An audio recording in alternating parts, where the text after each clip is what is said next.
Hello friends, good evening all of you. तो last lecture में हमने डिफरेंशिएबिलिटी की डेफिनेशन को डिस्कस किया और उसके कुछ वर्किंग एग्जाम्पल को भी डिस्कस किया था। तो उन जब हम उन एग्जाम्पल्स को डिस्कस कर रहे थे तो हमने तीन चीजों को मेजर किया। मतलब हमने तीन चीजें डिस्कस की। उसमें सबसे पहली चीज क्या थी कि अगर किसी भी फंक्शन की लिमिट एग्जिस्ट नहीं करती है तो क्या होगा, उसकी डिफरेंशिएबिलिटी भी एग्जिस्ट नहीं कर रही थी। फिर बाद में देखा कि अगर कोई भी फंक्शन कंटिन्यूअस नहीं है तो वो फंक्शन डिफरेंशिएबल भी नहीं है। तो दो चीजें क्लियर है कि लिमिट एग्जिस्ट नहीं कर रही तब भी डिफरेंशिएबल नहीं, कंटिन्यूअस नहीं है तब भी डिफरेंशिएबल नहीं। लेकिन तीसरी चीज हमने एग्जाम्पल के साथ डिस्कस करी थी और उसमें एक फंक्शन हमने मॉडेक्स फंक्शन उठाया था, मॉडुलस फंक्शन, और दूसरा हमने साइन फंक्शन, ट्रिग्नोमेट्रिक फंक्शन लिया था और डिस्कस किया था कि दोनों फंक्शन कंटिन्यूअस हैं लेकिन मॉडेक्स की डिफरेंशिएबिलिटी नहीं है और साइन एक्स की डिफरेंशिएबिलिटी है। तो यानी कि ओवरऑल हमने कंक्लूजन निकाला कि अगर फंक्शन कंटिन्यूअस है तो इस बात की कोई गारंटी नहीं है कि फंक्शन डिफरेंशिएबल होगा। ठीक है, तो ओवरऑल क्या कंक्लूजन निकलता है कि for differentiability continuity is the necessary condition. Clear है? तो हम उसी काम को आज आगे बढ़ा रहे हैं और कुछ एग्जाम्पल्स को डिस्कस कर रहे हैं और उन एग्जाम्पल्स के साथ हम अपने इस डिफरेंशिएबिलिटी के टॉपिक को आज फिनिश कर देंगे इस लेक्चर में। तो आगे बढ़ते हैं अगले क्वेश्चंस की तरफ। आगे बढ़ते हैं अगले क्वेश्चन की तरफ। ये क्वेश्चन दे रखा है, एक एफ एक्स, एक हमें फंक्शन दे रखा है f x is equal to e to the power minus one by x square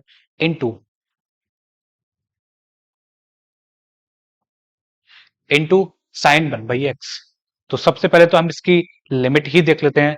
तो जैसे जैसे एक्स का ग्राफ देखेंगे आप, तो ये वन बाई एक्स है, ये वन बाई एक्स का ग्राफ है, लेकिन वन बाई एक्स स्क्वायर का ग्राफ कैसा होगा, आप इसके बारे में सोचिए। ठीक है, तो वन बाई एक्स का ग्राफ लगभग कैसा होगा, सोच सकते हैं। तो वन बाई एक्स का ग्राफ लगभग लगभग कुछ, ये एक्स इज इक्वल टू आप वन की लाइन मान लीजिए। तो जब एक्स इंफिनिटी की तरफ जाएगा तो होगा क्या, वन बाई एक्स स्क्वायर का graph one upon infinity zero हो जाएगा और e की पावर जीरो कहां जाने की कोशिश करेगा, वन की तरफ। तो यानी कि ये ग्राफ वन पर टेंड करता हुआ होगा और इस तरीके से जीरो में मिल जाएगा लगभग लगभग। तो ये हमारा e की power minus one by x square का रफ स्केच हमने लिया है। ठीक है, लेकिन साइन वन बाई एक्स अपने बिहेवियर को कहां लेके जाएगा, जैसे जैसे एक्स जीरो की नेबरहुड में जाएगा प्लस इन्फिनिटी और माइनस इन्फिनिटी, तो ये तो अपना बाउंडेड बिहेवियर लेकर चल रहा है। तो ये तो जीरो पे टेंड कर गया है। तो जब ये जीरो की नेबरहुड में होगा तो ई की power minus infinity zero, bounded into मिल गया जीरो। तो left hand limit, right hand limit और एक्चुअल लिमिट तीनों कैसे आ गए, जीरो। यानी कि ये फंक्शन जीरो पर कंटिन्यूअस है। तो यानी कि अब हम इसकी डिफरेंशिएबिलिटी की बात कर सकते हैं। तो हम डिस्कस करने जा रहे हैं अपना इसका लेफ्ट हैंड डेरिवेटिव। तो लेफ्ट हैंड डेरिवेटिव के लिए limit x tending to zero minus e to the power minus one by x square into sine one by x minus zero upon x minus zero. ठीक, तो इसका limit evaluation करने जा रहे हैं सीधा सीधा। तो लिमिटिंग वैल्यू, तो हाँ, जीरो की नेबरहुड में जब आप साइन वन बाई एक्स का ग्राफ देखेंगे तो ये इधर की तरफ से कंसीडर होगा। तो एक्स की जो वैल्यू होंगी वो नेगेटिव होंगी। तो हम एक्स की जगह क्या लगाएंगे, माइनस एक्स लिखते हैं। तो zero minus H, zero plus H. अगर हम इसको एच की टर्म में लिखते तो हम इसको जीरो माइनस एच करके लिखते। तो हमने इसको जीरो माइनस एच ना लिख के कितना सिंपली लिख दिया है, जीरो माइनस एक्स ही लिख दिया है और पूरे क्वेश्चन को एक्स में ही कंसीडर कर रहे हैं। तो limiting value x tending to zero, तो ई टू दी पावर, तो हमने क्या करा, e to the power one by x square को नीचे ले आए। ये इसका जो नेगेटिव साइन है वो माइनस का हमने बाहर निकाल दिया। तो sine 1 by x divided by x into e to the power 1 by x square. Is this clear? हमने क्या करा, e की पावर 1 बाई एक्स स्क्वायर का एक्सपेंशन खोल दिया, तो limiting value x tending to 0 पर, तो ये हो जाएगा साइन 1 बाई एक्स को हमने ऐसे ही रहने दिया है अभी, और इसका एक्सपेंशन खोल देंगे x plus 1 upon x square plus 1 upon 2 factorial x की power 4 plus up to dash going to infinity. Is this clear? तो अब हमने क्या करा, e की पावर e की पावर 1 बाई एक्स स्क्वायर का एक्सपेंशन खोल दिया, अब इस वाले x की मैंने इसके अंदर मल्टीप्लाई कर दी, तो limiting value x tending to 0 minus का sine 1 by x divided by, जैसे ही आप इसके अंदर x की मल्टीप्लाई करेंगे तो x plus 1 upon x plus 1 upon 2 factorial x की power 3 plus highest power in reciprocal of x coming, तो जैसे जैसे x 0 की तरफ जाएगा तो ये वाली टर्म तो 0 हो जाएगी, लेकिन 1 अपॉन 0 इसको कहाँ ले जाएगा, इन्फिनिटी इन्फिनिटी इन्फिनिटी, तो ओवरऑल पूरी टर्म कहाँ चली जाएगी, इन्फिनिटी पे।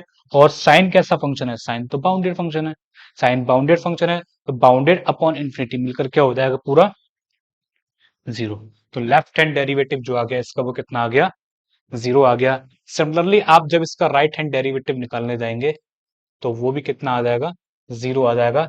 यानी कि लेफ्ट हैंड डेरिवेटिव और राइट हैंड डेरिवेटिव इस फंक्शन के कैसे आ गए, 0 आ गए। तो 0 आते ही मतलब 0 आ गए और कितने हो गए, इक्वल हो गए, तो therefore we can say that this function f x is differentiable at x is equal to 0। Is this clear और नॉट क्लियर? बिल्कुल सेम मैनर में हमें राइट हैंड डेरिवेटिव निकालना है, कुछ भी चेंज नहीं करेंगे। Is this okay? तो आगे बढ़ते हैं हम नेक्स्ट क्वेश्चन की ओर। हमारा जो नेक्स्ट क्वेश्चन है, हम इसकी लिमिट इवेल्युएशन और कंटिन्यूटी दोनों चेक कर चुके हैं। जैसे जैसे x 0 की ओर जाएगा, x जो होगा वो 0 की तरफ टेंड करेगा, और sine 1 by x bounded bounded into 0 मिलकर 0, यानी कि this function is continuous at 0। तो अब कंटिन्यूअस तो हो गया, तो अब हम डिफरेंशिएबिलिटी की बात अपनी कर सकते हैं। तो हम इसका लेफ्ट हैंड डेरिवेटिव हम चेक करने जा रहे हैं। लेफ्ट हैंड डेरिवेटिव के लिए इस बार मैं डेफिनेशन लगा रहा हूं एच वाली, ठीक है। तो h टेंडिंग टू 0 माइनस, तो हमें f of 0 minus h minus f of 0 upon minus h, ये वाली डेफिनेशन लगानी पड़ेगी, ऑब्वियस है। तो लेफ्ट हैंड डेरिवेटिव निकालने के लिए limiting value h tending to 0, तो 0 माइनस h की जगह x की जगह हम कितना लगा देंगे, सिंपली माइनस h, तो minus of h into sine minus of 1 by H, functional value हमारी 0 है, and divided by minus H, इसका माइनस साइन बाहर आ जाएगा, मिलके कितना हो जाएगा, प्लस। तो ये हो जाएगा limiting value h tending to 0, तो ये हो जाएगा h sine 1 by h upon minus h से h कैंसिल हो जाएगा, तो सिंपली बचेगा limit h tending to 0 minus का साइन 1 बाई एच, और h टेंडिंग टू 0 पर साइन इन्फिनिटी हो जाएगा, और इन्फिनिटी क्या है, तो लिमिट तो इसकी एग्जिस्टेंस नहीं होगी। आप इसको सीक्वेंशियल अप्रोच से भी डिस्प्रूव कर सकते हैं कि this function is not continuous even the limit of h tending to 0 is not exist sequential से। तो यानी कि इसका जो लिमिट है वो कैसा रहने वाला है, डज नॉट एग्जिस्ट। तो जब हमारा लेफ्ट हैंड डेरिवेटिव ही एग्जिस्ट नहीं कर रहा, तो राइट हैंड डेरिवेटिव की हम बात ही नहीं कर रहे, तो हम ओवरऑल कह देंगे this function is not differentiable at 0। तो देयरफॉर क्या कंक्लूजन मिला हमें, f x is not differentiable at x equal to 0। तो ये फंक्शन कभी भी 0 पर डिफरेंशिएबल नहीं होगा। Is this clear? आगे बढ़ते हैं नेक्स्ट क्वेश्चन की ओर। नेक्स्ट क्वेश्चन है, अब इसी फंक्शन का, पिछले वाले फंक्शन का हमने एक्सटेंशन कर दिया है, यहाँ पे x की जगह एक्स स्क्वायर कर दिया है, और सेम मैनर में हम लेफ्ट हैंड डेरिवेटिव और राइट हैंड डेरिवेटिव निकाल रहे हैं। फंक्शन की कंटिन्यूटी पे हमें कोई डाउट नहीं है, क्योंकि एक्स स्क्वायर मिलकर 0 पर टेंड हो जाएगा, और sine 1/x bounded, bounded into मिलके, बाउंडेड इंटू जीरो मिलके कितना हो जाएगा, जीरो। और फंक्शनल वैल्यू भी कितनी दे रखी है, zero. Therefore we can say that this function is continuous at x is equal to 0. So now we can discuss about the differentiability of this function. So now we are going to evaluating the differentiability of this function, and now we are proceeding for left hand derivative. So for left hand derivative we are applying the definition of h tending to 0. Okay, so f of 0 minus h minus f of 0 upon h negative times of h. Is this okay? So just replace x by minus of h, and what we get limiting value क्या मिलेगा हमें, h tending to 0 negative of h square into sine of minus 1 by h divided by minus 1 by H. अब इसका जो minus sign निकलेगा वो इस वाले माइनस साइन को कैंसिल आउट कर देगा, और ये एच स्क्वायर पॉजिटिव हो जाएगा, एक एच से एक पावर कैंसिल आउट हो जाएगी, तो limiting value h tending to 0 और एच साइन 1 बाई एच। और इसका तो लिमिट हमें अभी पता है कितना आता है, 0। तो इस बार जो लेफ्ट हैंड डेरिवेटिव हमारा बनकर आया है वो कितना बनकर आया है, 0। सिमिलरली हम क्या निकालने जा रहे हैं, इसका राइट हैंड डेरिवेटिव लेने जा रहे हैं। तो राइट हैंड डेरिवेटिव के लिए हम सीधा सीधा h टेंडिंग टू 0 लगा देंगे, और f of 0 plus h minus f of 0 upon h। और सिंपली हमारा क्वेश्चन कन्वर्ट हो जाएगा, limit h tending to 0 h square sine 1 by h upon h, एक एच से एक एच कट जाएगा पावर में, तो limiting value h tending to 0 पर एच साइन 1 बाई एच, और इसका जो लिमिट आता है वो कितना आता है, 0। तो now thus we can say that the left hand derivative and the right hand derivative for this function are equal. So this function is differentiable at x is equal to 0. Is this clear? बताइए, कोई दिक्कत? आगे बढ़े। तो आगे बढ़ते हैं अपने नेक्स्ट क्वेश्चन की ओर। ये क्वेश्चन है, तो आपको देखकर क्या लग रहा है कि ये किस टाइप का क्वेश्चन है? मतलब ये अगर पिछले वाले दोनों क्वेश्चन को देखा जाए तो उसमें अल्फा का मान 1 दिया गया है, इसमें अल्फा का मान 2 दिया गया है। तो इस क्वेश्चन को, तो हमने इसका जनरलाइजेशन कर दिया इस क्वेश्चन का। तो क्वेश्चन क्या पूछ रहा है, the value of alpha for F x is differentiable. तो अल्फा का वो मान बताइए जिसके लिए ये फंक्शन डिफरेंशिएबल है। अगर डिफरेंशिएबल है तो उसका लेफ्ट हैंड डेरिवेटिव और राइट हैंड डेरिवेटिव तो बराबर होगा, तभी डिफरेंशियबिलिटी एग्जिस्ट करेगी। तो सबसे पहले तो कंटिन्यूटी बनाएं। तो कंटिन्यूटी बनाने के लिए उससे पहले लिमिट की एग्जिस्टेंस होनी चाहिए। तो फॉर स्टेप 1 में हमने क्या करा इसका, तो सबसे पहले तो इसकी लेफ्ट हैंड लिमिट और राइट हैंड लिमिट बराबर होनी चाहिए। तो लेफ्ट हैंड लिमिट और राइट हैंड लिमिट बराबर होने के लिए साइन 1 बाई एक्स तो बाउंडेड। तो अब सारा बिहेवियर किसके ऊपर डिपेंड कर रहा है, एक्स की पावर अल्फा के ऊपर। तो ये होनी चाहिए टेंडिंग टू 0। ये टेंडिंग टू 0 तभी होगी जब if and only if alpha क्या हो, ग्रेटर देन 0 हो। लेकिन फंक्शनल वैल्यू तो 0 दे रखी है, तो यानी कि अल्फा के इसी मान के लिए, तो यहां से हम कह सकते हैं लिमिट x टेंडिंग टू 0 पर एफ एक्स क्या हो गई, एग्जिस्ट इफ अल्फा क्या है, greater than 0। Is this clear? तो बट फंक्शनल लिमिट जो आएगी वो कितनी आएगी, 0, लेकिन है किसके बराबर, वो फंक्शनल वैल्यू के बराबर। तो same we can say that f x is continuous at x is equal to 0 if same value of alpha, अगर अल्फा का मान 0 से बड़ा है। तो कंटिन्यूस बन गया, हमारी दोनों डिमांड पूरी हो गई कि पहले लिमिट एग्जिस्ट कराई हमने, फिर कंटिन्यूटी बना दी इसकी। तो अब हम डिफरेंशियबिलिटी की बात आसानी से कर सकते हैं।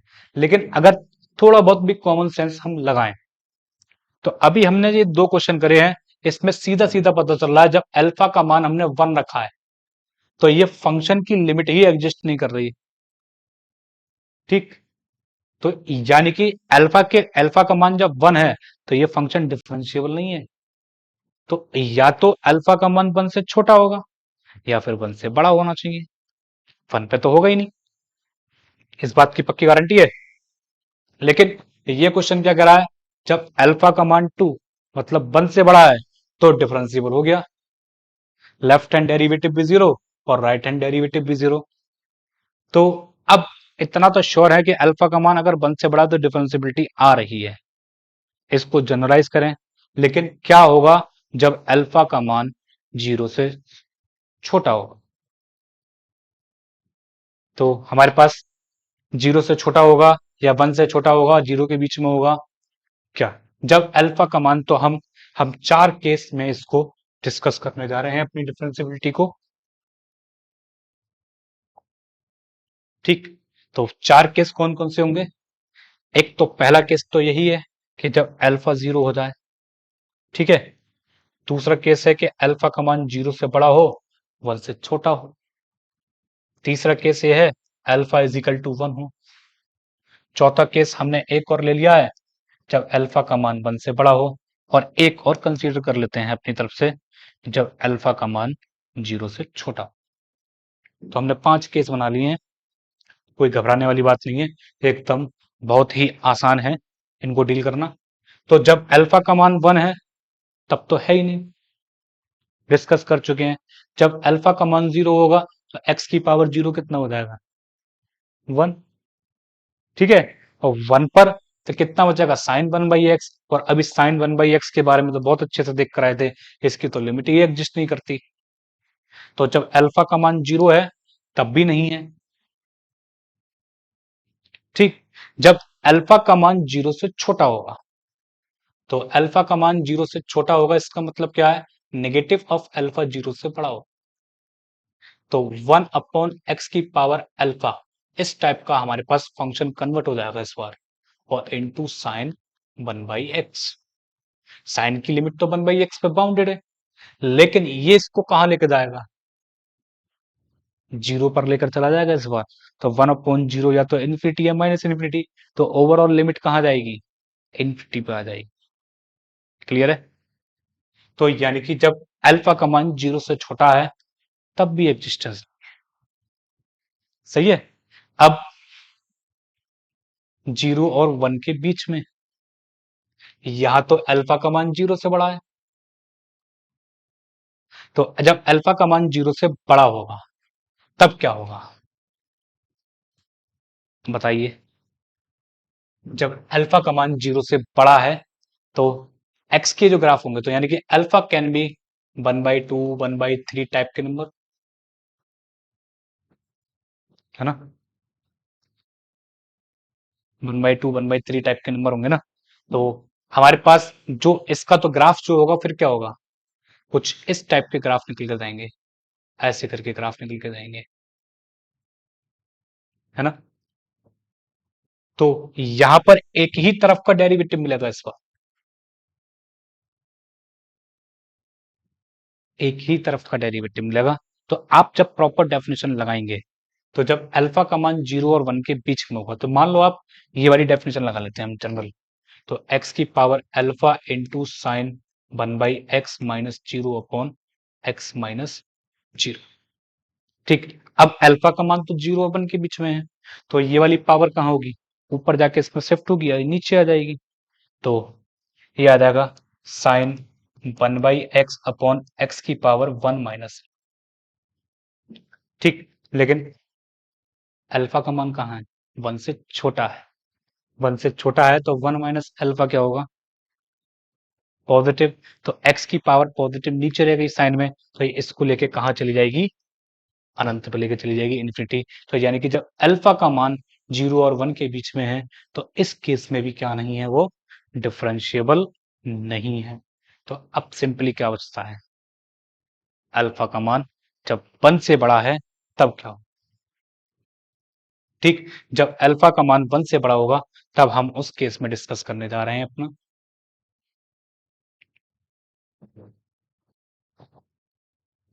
ठीक, जब अल्फा का मान 1 से बड़ा होगा तो डिफरेंशियबिलिटी कैसी दिखेगी, x minus alpha into sine 1/x, function value 0 minus x minus 0। ठीक है, तो x की पावर को ऊपर ले जाओ तो x की power alpha minus 1 into sine 1/x, और लिमिट कितना चल रहा होगा इस बार, x टेंडिंग टू 0। ओके, तो अब अल्फा क्या है, अल्फा तो 1 से बड़ा है, अल्फा अगर 1 से बड़ा है तो अल्फा माइनस 1 क्या होगा, 0 से बड़ा होगा। तो यानी कि इस बार जो पावर है इसके ऊपर कैसी है, पॉजिटिव पावर है। अब बाउंडेड इनटू मिलके 0, तो लेफ्ट हैंड, तो ये इस टाइप के ग्राफ कैसे निकलेंगे, ये ऐसे निकल के जा रहे होंगे। तो ये हो जाएगा 0 इंटू बाउंडेड, और मिलके कितना हो जाएगा 0। यानी कि जब अल्फा का मान 1 से बड़ा है तो ये जो फंक्शन है वो डिफरेंशिएबल रहेगा। Is this clear. तो अगला क्वेश्चन क्या बन सकता है इसमें, कि अल्फा के किस मान के लिए, for what value of alpha the derivative of this function is continuous. तो this is the exercise for you, यानी कि अल्फा के किस मान के लिए इस फंक्शन का जो डेरिवेटिव है वो कंटिन्यूस होगा, पहला क्वेश्चन। दूसरा क्वेश्चन ये बन सकता है कि अल्फा के किस मान के लिए इस फंक्शन का डेरिवेटिव एग्जिस्ट करे, दूसरा क्वेश्चन ये बन सकता है।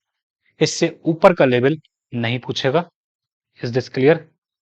तो ये आप लोगों के लिए एक्सरसाइज है, अगर आप लोगों से नहीं सॉल्व होता है तो आप मुझे व्हाट्सएप पे मैसेज करके पूछ सकते हैं।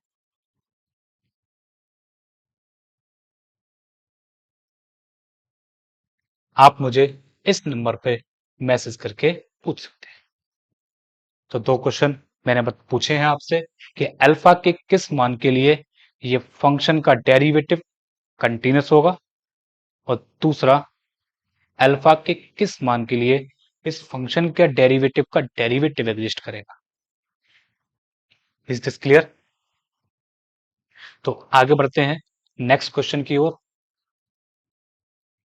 तो ये क्वेश्चन है हमारा, तो ये फंक्शन जो है x upon 1 plus mod x, composition with mod x function. लेकिन अभी हम मॉडुलस फंक्शन के बारे में पढ़ कर आए हैं कि मॉड एक्स की डिफरेंशिएबिलिटी एग्जिस्ट नहीं कर रही थी, क्या यहां पर भी डिफरेंशिएबल नहीं होगा। तो ये एक ऐसा क्वेश्चन है जो अपने आप में मॉडुलस फंक्शन लेकर तो आया है, जो नॉट डिफरेंशिएबल है, लेकिन उसके बावजूद भी ये फंक्शन डिफरेंशिएबल है। हम इसका लेफ्ट हैंड डेरिवेटिव और राइट हैंड डेरिवेटिव दोनों चेक करने जा रहे हैं, देखते हैं। लेफ्ट हैंड डेरिवेटिव की बात करें तो लेफ्ट हैंड पर जो हमारा फंक्शन का बिहेवियर रहेगा वो डिपेंड्स करेगा केवल और केवल बिहेवियर चेंज करेगा अपना किस पर, मॉडुलस के फंक्शन पर। तो ये हो जाएगा x upon 1 minus x minus 0 upon x minus 0। तो limiting value x tending to 0 पर x upon 1 minus x into x, एक x से x कैंसिल हो गया, तो जैसे ही x टेंडिंग टू 0 लगाओगे लिमिट आ गई 1। तो लेफ्ट हैंड डेरिवेटिव कितना आ गया 1।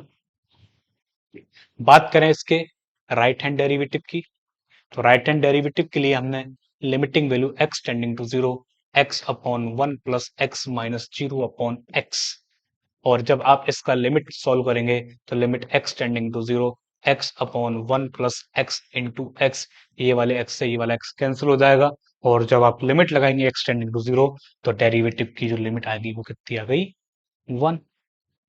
तो क्या पता चला हमें कि लेफ्ट हैंड डेरिवेटिव और राइट हैंड डेरिवेटिव दोनों इक्वल है, therefore we can say that this function is differentiable at x is equal to 0। Is this clear और नॉट क्लियर, बताइए।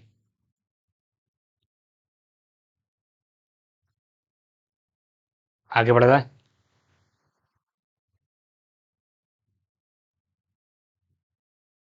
आगे बढ़े। तो नेक्स्ट क्वेश्चन है, अब जो अभी x की power alpha into sine 1/x वाला क्वेश्चन था, उसी क्वेश्चन का फिर से एक्सटेंशन किया है। तो अब तक हमने वो क्वेश्चन, जब जितने भी क्वेश्चन किए थे वहां पर हमने बीटा का मान 1 रखा था। तो यहां पर पूछा गया है the values of alpha and beta for the fx is differentiable at breaking point 0, differentiable at x is equal to 0. तो अल्फा और बीटा के किस मान के लिए ये फंक्शन 0 पर डिफरेंशिएबल रहने वाला है? तो अगर पिछले वाले क्वेश्चन को ही गौर से देखा जाए तो बीटा का मान कुछ भी रख लो, उससे क्या फर्क पड़ रहा है? उससे क्या ही फर्क पड़ रहा है? सारा बिहेवियर तो इसके ऊपर डिपेंड्स है, क्योंकि साइन फंक्शन क्या करेगा? बीटा का मान कोई भी हो, 1/x की पावर बीटा साइन के अंडर में कैसी रहेगी? बाउंडेड रहेगी। तो सब कुछ किसके ऊपर डिपेंड कर गया फिर? The value of alpha.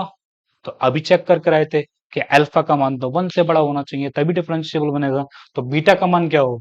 Beta का मान कुछ भी हो। तो यानी कि सॉल्यूशन की एग्जिस्टेंस देखें तो उसमें हम आप लोग लिख सकते हैं कि alpha should be greater than 1 and beta can be any real.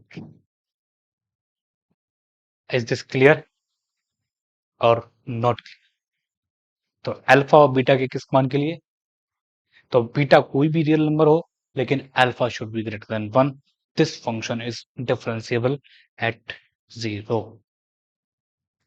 बताइए कोई दिक्कत? तो डिफरेंशिएबिलिटी में और भी काफी टाइप के क्वेश्चन हो सकते हैं, जैसे कि एक क्वेश्चन और देखते हैं, बहुत ही अच्छा क्वेश्चन है। इस टाइप के क्वेश्चन फ्रिक्वेंटली आते रहते हैं। हमें फंक्शन दे रखा है f x is equal to a x plus b जब एक्स 1 से बड़ा हो और x square plus x minus 1 जब x less than equal to 1। तो ये कह रहा है the value of a and b for this function is differentiable at x is equal to 1। अगर ये फंक्शन डिफरेंशिएबल है तो इसको सबसे पहले अपनी 1 पर लिमिट की एग्जिस्टेंस लेनी पड़ेगी, फिर कंटिन्यूटी भी लेनी पड़ेगी और तीसरी डिफरेंशिएबिलिटी लेनी पड़ेगी। 3 चीजें इसको लेनी पड़ेंगी, तब जाके ये फंक्शन 1 पर डिफरेंशिएबल होगा और हम ए और बी के मान निकाल पाएंगे। यानी कि अगर सिंपली में हम ऐसा क्यों कर रहे हैं, क्वेश्चन ये बनता है पहले। तो हमारे पास जो अननोन वेरिएबल ए और बी हैं, हमें इनके वैल्यू फाइंड करनी है। तो ये 2 वेरिएबल हैं, तो 2 वेरिएबल को फाइंड करने के लिए कम से कम 2 इक्वेशन होनी है, तो होनी चाहिए। तो पहली इक्वेशन बनेगी हमारी कंटिन्यूटी से और दूसरी इक्वेशन बनेगी हमारी डिफरेंशिएबिलिटी से। तो कैसे बनेगी हम उसको डिस्कस करने जा रहे हैं। तो फॉर कंटिन्यूटी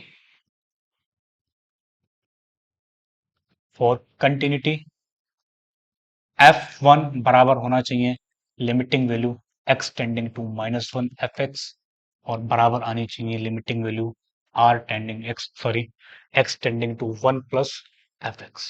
तो left hand limit, right hand limit and function value दोनों कैसी होनी चाहिए? तीनों कैसी होनी चाहिए? बराबर होनी चाहिए। तो लेकिन जो लेफ्ट हैंड है और इक्वल वैल्यू वो तो आपस में बराबर ही है, उनमें तो कुछ चेंज है ही नहीं। तो इनमें से आप किसी एक को स्किप कर सकते हो, तो हमारा काम किससे चल जाएगा? लेफ्ट हैंड लिमिट और राइट हैंड लिमिट ही बराबर हो जाए और उसी से काम हो जाएगा। तो लेफ्ट हैंड लिमिट कितनी होगी? 1 का स्क्वायर प्लस 1 माइनस 1 मिलके कितना हो जाएगा? A into 1 plus b. तो यहां से आपको एक इक्वेशन मिल गई, a plus b is equal to 1। ठीक। तो अगर ये फंक्शन सच में डिफरेंशिएबल है तभी तो ए और बी के मान निकलेंगे। The values of a and b for which the function is differentiable. तो हम क्या मान के चलेंगे? ये फंक्शन डिफरेंशिएबल है। तो लेफ्ट हैंड डेरिवेटिव और राइट हैंड डेरिवेटिव दोनों कैसे होंगे? इक्वल होंगे इसमें। तो कैसे देखेंगे इसको?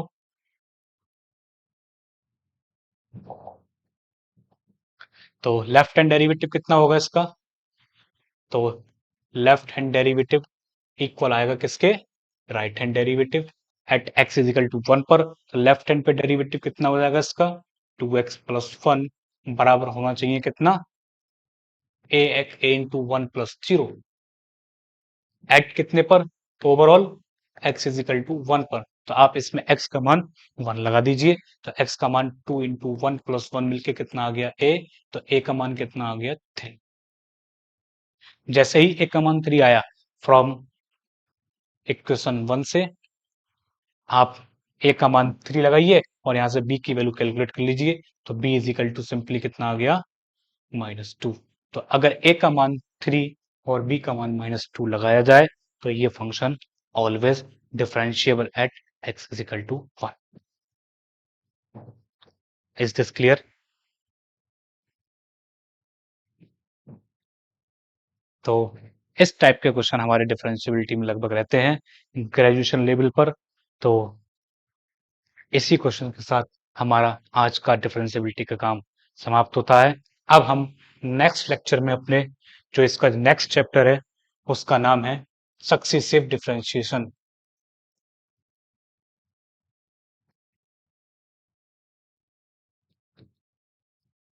हम नेक्स्ट टॉपिक में नेक्स्ट लेक्चर में अपने हम इस टॉपिक को डिस्कस करने जाएंगे। इसमें हम डिस्कस करेंगे कि किसी भी फंक्शन का एनी टाइम डेरिवेटिव का एक जनरल स्ट्रक्चर क्या होता है, फिर हम उसका इनफाइनाइट डेरिवेटिव कैसे निकालते हैं, और किसी इनफाइनाइट डेरिवेटिव पर किसी भी पर्टिकुलर वैल्यू पर x इजिकल टू सी पर उसकी क्या पॉसिबल वैल्यू हो सकती है। इस लेक्चर में नेक्स्ट लेक्चर में हम ये टॉपिक डिस्कस करेंगे और उसमें हम क्या क्या चीज कवर करने वाले हैं ये हम एक ओवरव्यू भी दे चुके हैं। तो आज के लेक्चर के लिए इतना ही। तो अगर आपको स्टिल कोई भी डाउट है तो आप लिमिट, कंटिन्यूटी, डिफरेंशिएबिलिटी और इनडिटरमिनेट फॉर्म में आपको अभी भी कोई डाउट है तो आप मुझे व्हाट्सएप पे मैसेज करके भी पूछ सकते हैं।